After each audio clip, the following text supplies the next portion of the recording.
देखिए, आप लोगों को एगो बोले थे इसके पहले क्लास में कि हम लोग दूसरे राज्य के एक ठो भाषा जो पड़ोसी राज्य है उसका भाषा हम लोग सीखेंगे।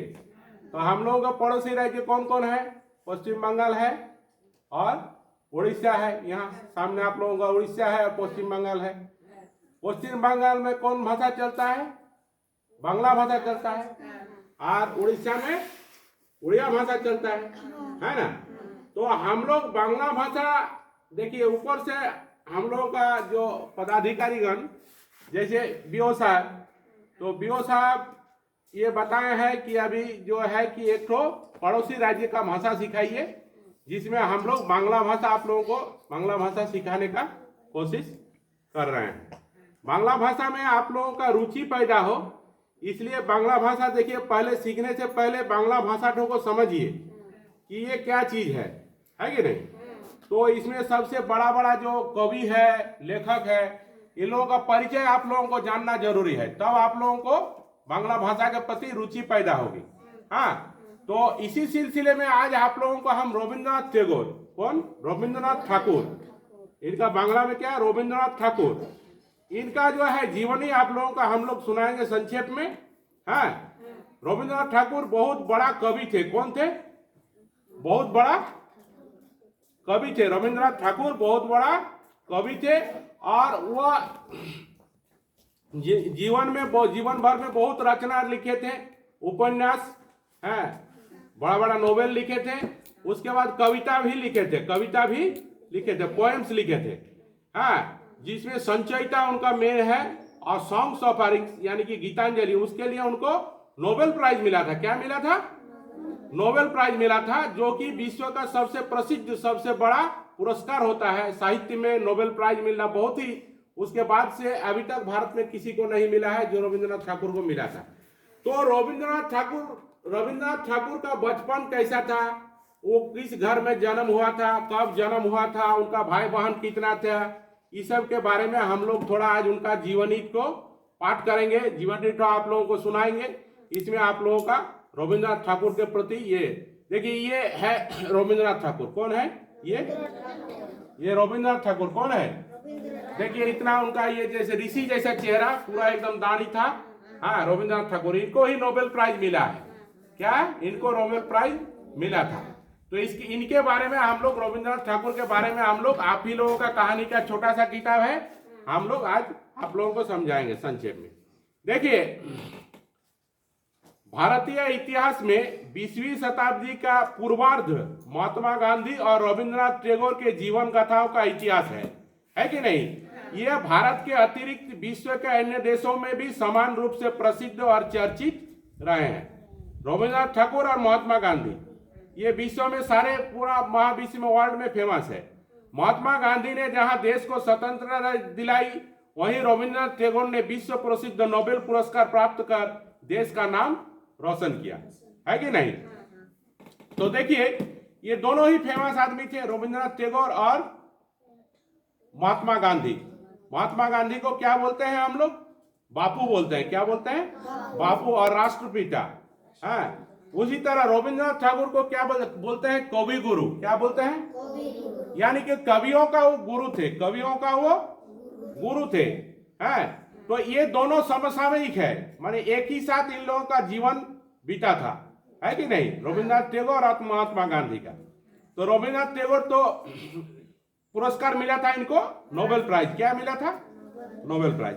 देखिए, रविंद्रनाथ का परिवार बंगाल के प्राचीन कला प्रेमी परिवारों में गिना जाता था। इनका जो परिवार था रविंद्रनाथ टैगोर का, इनका प्राचीन काल से ही इनका परिवार बहुत लिटरेट था। बहुत लिटरेट मतलब पढ़ा लिखा था।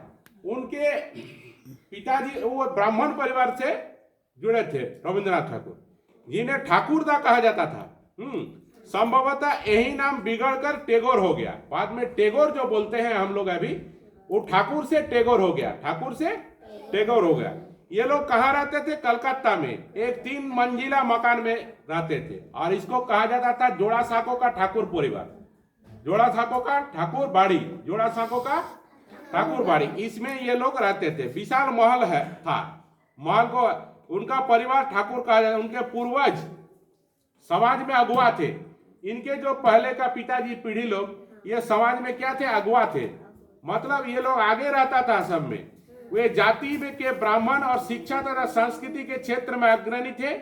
कट्टरपंथी हिंदू उन्हें पिराली कहते थे। कट्टरपंथी हिंदू उन्हें पिराली कहते थे क्योंकि वे लोग मुसलमानों के साथ उठते बैठते थे। इन लोगों का उठना बैठना जाति प्रथा ये लोग नहीं मानते थे और मुसलमानों के साथ उठते बैठते थे, इसलिए उन्हें जाति भ्रष्ट भी माना जाता था। तो रविंद्रनाथ के दादा का नाम क्या था, द्वारकानाथ ठाकुर। क्या था, द्वारकानाथ ठाकुर। और इनको प्रिंस कहलाते थे। क्या कहलाते थे ये, प्रिंस। हाँ, इनका नाम था प्रिंस। यह नाम की छिलो, प्रिंस। रविंद्रनाथ के दादा ठाकुर, रविंद्रनाथ का दादा ठाकुर द्वारकानाथ ठाकुर।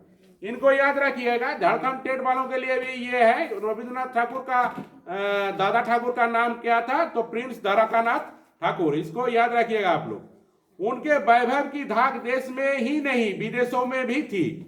रविंद्रनाथ के पिता देवेंद्रनाथ ठाकुर, रविंद्रनाथ के पिता जी का नाम क्या था, देवेंद्रनाथ ठाकुर। उनकी माता का नाम था शारदा देवी। क्या नाम था, शारदा देवी। रविंद्रनाथ टैगोर के 14 भाई बहन थे। देखिए ये सब याद रखने योग्य बात है, जनरल नॉलेज में भी क्वेश्चन आता है ना। तो उनके 14 भाई बहन थे और रविंद्रनाथ उनके 14 भाई बहन में सबसे छोटे थे। रविंद्रनाथ उनके 14 भाई बहन में सबसे छोटे थे। रविंद्रनाथ का जन्म हुआ कब, कलकत्ता में हुआ और 7 मई 1861 ईस्वी को हुआ था इनका जन्म। 7 मई 1861 ईस्वी को हुआ था रविंद्रनाथ ठाकुर के जन्म। बचपन में परिवार के लोग उन्हें रवि कहकर पुकारते थे। क्या कहकर पुकारते थे, रवि कहकर। उनका बचपन इसी पुश्तैनी मकान में बड़ी सादगी के साथ बीता। जाड़ों में भी वह सूती कपड़े पहनते थे। उनके खान पान में सादगी दिखाई देती थी। शैशवावस्था तक रवि हवेली में ही रहे, फिर उन्हें नौकरों के हवाले कर दिया गया। फिर क्या किया गया, उनको नौकरों के हवाले कर दिया गया। उनका बहुत बड़ा परिवार थे, उन लोग बहुत धनी थे, तो उन लोगों के नौकर चाकर बहुत थे और उनको थोड़ा बड़ा होने के बाद नौकरों के हवाले कर दिया गया। नौकर ही उनका देखभाल करते थे, खिलाते पिलाते थे। खाली रात को उनके माँ के पास वो सोने आते थे। शायद बड़ा परिवार में ऐसा ही होता है, धनी परिवार में ऐसा ही होता है। देखिए रविंद्रनाथ ठाकुर का स्कूल जाने का मन नहीं था। वो स्कूल जाना उनको शुरू किया गया था, लेकिन स्कूल में बंद कमरा में पढ़ाई लिखाई उनको अच्छा नहीं लगता था। वह खुले जगह में पढ़ना चाहते थे, इसलिए उनको स्कूली पढ़ाई अच्छा नहीं लगा। तो उनको घर में ही पढ़ाई शिक्षा दिलाने का व्यवस्था किया गया। हाँ, और इसका मतलब ये नहीं कि रविंद्रनाथ टैगोर पढ़ाई में कमजोर था। बहुत ही इंटेलिजेंट थे, बहुत ही इंटेलिजेंट थे बचपन से ही। तो लगभग 11.5 साल की उम्र में रविंद्रनाथ ठाकुर का यज्ञोपवीत हुआ, माने संस्कार हुआ। माने पोइता जो हम लोग पहनते हैं ना, ब्राह्मण जो पोइता पहनता है, हाँ, एक तो सूता, ये उनका वो ये हुआ। हाँ, तो इनके पिताजी भी बहुत, रविंद्रनाथ टैगोर के पिताजी भी बहुत पढ़ा लिखा थे, तो उनको पढ़ाते थे, है ना, घर में ही पढ़ाते थे। 15 साल की उम्र में उन्होंने पहली बार हिंदू मेले के अवसर पर जनता के सामने काव्य पाठ किया। जनता के सामने काव्य। इस मेले का संगठन एवं आयोजन उनके बड़े भाइयों की मित्र मंडली ने किया था। इस अवसर पर उन्होंने जो कविता पढ़ी थी वह उनकी स्वयं की रचना थी और राष्ट्रीय भावों से भरी हुई थी। उनके लिखा हुआ, अपने लिखा हुआ कविता था और राष्ट्रीय भाव से भरा हुआ था। इसके बाद रविंद्रनाथ ने बनफूल शीर्षक एक लंबी कविता लिखी। क्या, एक लंबा कविता लिखा, उसका नाम था क्या, बनफूल। इसके बाद वे और भी लिखे, वैष्णव पदावली। हाँ, वैष्णव पदावली के तर्ज पर भानुसिंगेर पदावली। क्या लिखा, भानुसिंगेर पदावली। बांग्ला में क्या लिखा, भानुसिंगेर पदावली, जिसमें जो भारतीय पत्रिका में प्रकाशित हुई थी। और भानु सिंह कौन थे, स्वयं रविंद्रनाथ टैगोर। रविंद्रनाथ ठाकुर ही भानु सिंह छिलो। है, रविंद्रनाथ अभिनय की प्रतिभा भी उनके थे। उन्होंने अपने मित्रों तथा भाइयों के लिए तथा शौकिया ढंग से खेले हुए नाटकों में अभिनय भी करते थे। क्या करते थे, अभिनय भी करते थे। अच्छा देखिए, ये देखिए रविंद्रनाथ ठाकुर की माता और ये भाभी और रविंद्रनाथ टैगोर है, उनके ये क्या। अच्छा, उसके बाद वे इंग्लैंड चले गए पढ़ाई लिखाई करने के लिए। कहाँ चले गए? इंग्लैंड चले गए। किंतु सन 1980 में रविन्द्रनाथ को अपनी पढ़ाई अधूरी छोड़कर भारत लौटना पड़ा। हाँ, इस बीच उनके दो गीत संग्रह साध्य संगीत, उनका दो गीत संग्रह क्या था? साध्य संगीत और प्रभात संगीत, ये प्रकाशित हुए, जिनकी बहुत चर्चा हुई।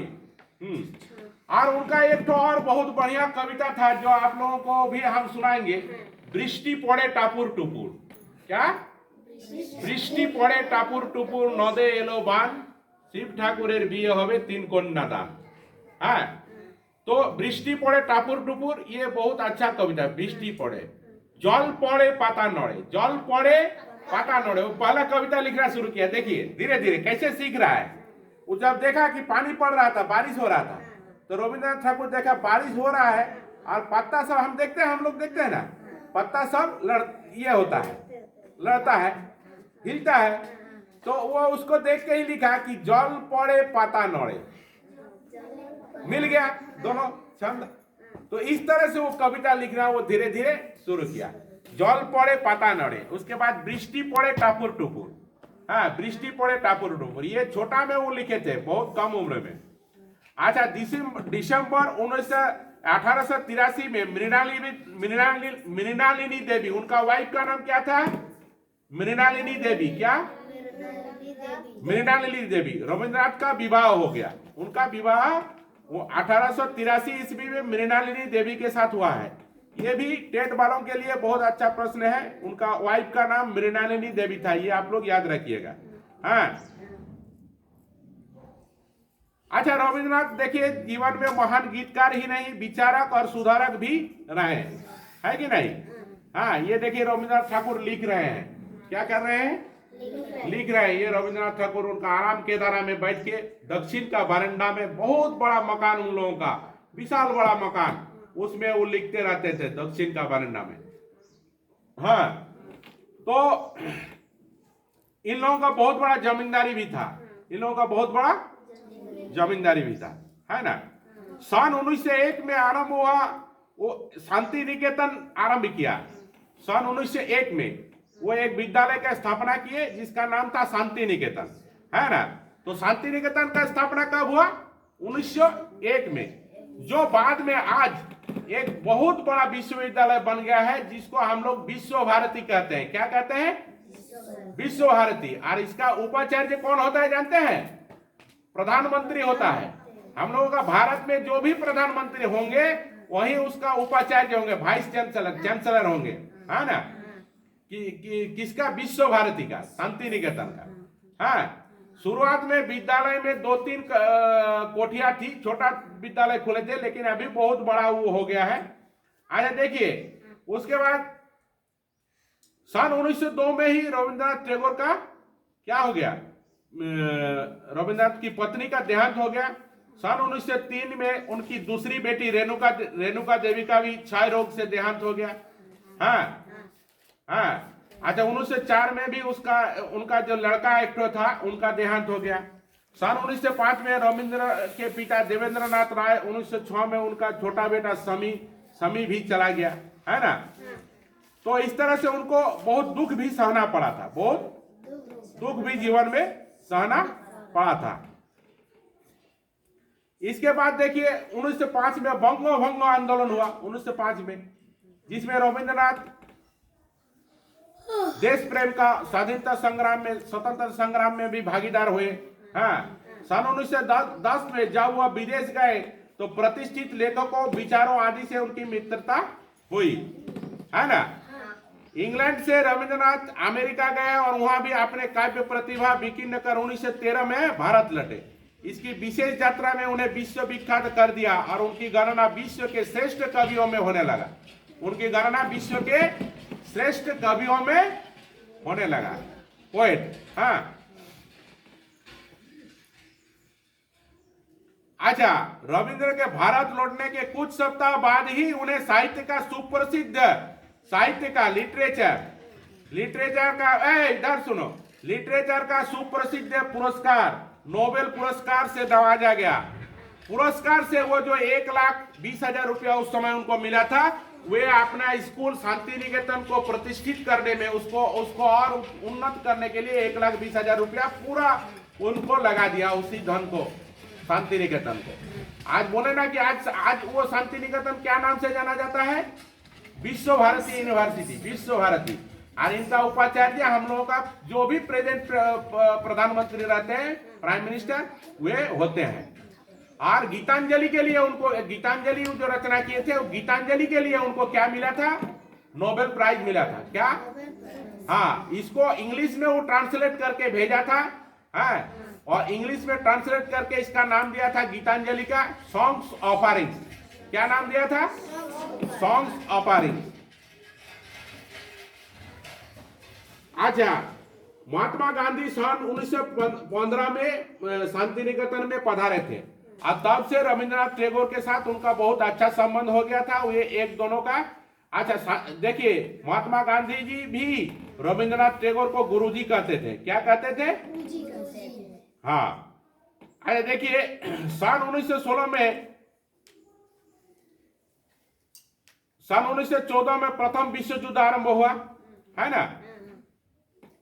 तो उसमें उनका पाश्चात्य भौतिकवाद, ये जो पाश्चात्य, ये जो यूरोप अमेरिका का जो भौतिकवाद था, इसके प्रति उनको बहुत घृणा पैदा हुआ। उन्हीं दिनों देश में राष्ट्रीयता की जबरदस्त लहर दौड़ गई थी, जिसके परिणाम स्वरूप कई राष्ट्रीय आंदोलन शुरू हो गया था। रविंद्रनाथ ने सन 1919 में सरकार को एक उपाधि उनको दिया गया था। क्या?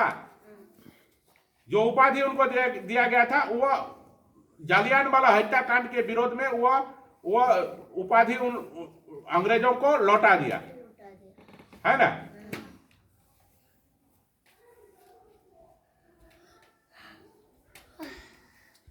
अच्छा, रविंद्र भारती जो विश्वविद्यालय इन्होंने स्थापना की थी, है, जिसमें उनका मेन क्या था? एम था कि अर्थात जहां सारा संसार को एक ही घोंसला में बनाया जाए। यही उसका मोटो था उनका, कि सब आके एक जगह पढ़े लिखे, है ना? यही थे रविंद्रनाथ टैगोर। और इनका फिर क्या हुआ? रविंद्रनाथ टैगोर अपने जिंदगी में इस तरह से 2000 से भी अधिक सुंदर और मनोहारी चित्र भी बनाते थे हुए। हाँ, चित्रकार भी थे, गीतकार भी थे, हाँ, उसके बाद पोएट भी थे, लेखक भी थे, हाँ, लेखक भी थे, कवि भी थे। उनके एकाधार में बहुत उनका जीवन में ये था। और इनका जिंदगी का अंत बहुत ही ये में, हाँ, इनका जीवन जो है अंत में हम लोग देखते हैं कि 7 अगस्त 1941 ईस्वी को श्रावण पूर्णिमा के दिन 80 वर्ष की आयु में रविंद्रनाथ ठाकुर का मृत्यु हो गया, उनका देहांत हो गया। इस तरह का शायद इतना जो मन एक ही आदमी में इतना गुण और जो ये भरा हुआ था, वह हम लोग बहुत कम ही देख पाते हैं। इतिहास में, भारत के जो आधुनिक इतिहास में, इस तरह से एक आदमी में इतना सारा गुण, इतना सारा पांडित्य बहुत कम ही आदमी में हम लोग देखते हैं, जो हम लोग रविंद्रनाथ ठाकुर में देख पाए थे। तो रविंद्रनाथ ठाकुर बहुत ही लिटरेट आदमी थे, बहुत ही कल्चर्ड आदमी थे और बहुत ही प्रसिद्ध आदमी थे। ये भारत को विश्व के दरवाजा में, बांग्ला भाषा को विश्व के दरवाजा में प्रतिष्ठित किया। यहीं तक आज हम लोग रविंद्रनाथ ठाकुर के बारे में आप लोग बहुत कुछ समझ गए होंगे। हाँ, इसके बाद हम लोग रविंद्रनाथ ठाकुर के बारे में एक से एक कविता हम लोग आप लोगों के सामने पढ़ के सुनाएंगे, जिससे आप लोगों का रुचि बढ़ेगा उनके प्रति, है ना? और बांग्ला भाषा भी सीखेंगे। हम लोग अ को सीखना शुरू किए हैं, हाँ, स्वरवर्ण व्यंजन वर्ण बांग्ला में, और भी हम लोग जल्दी ही सीख जाएंगे बांग्ला भाषा को भी। ये आप लोगों के लिए और एक एक्स्ट्रा भाषा सीखने का बहुत अच्छा मौका है ना? इसको आप लोग सीखिए, एक्स्ट्रा भाषा, है ना? अ का आप लोग प्रैक्टिस कर रहे हैं बांग्ला में, हाँ, करते जाइए। बहुत अच्छा, बहुत बहुत धन्यवाद। ठीक, कितना मिनट?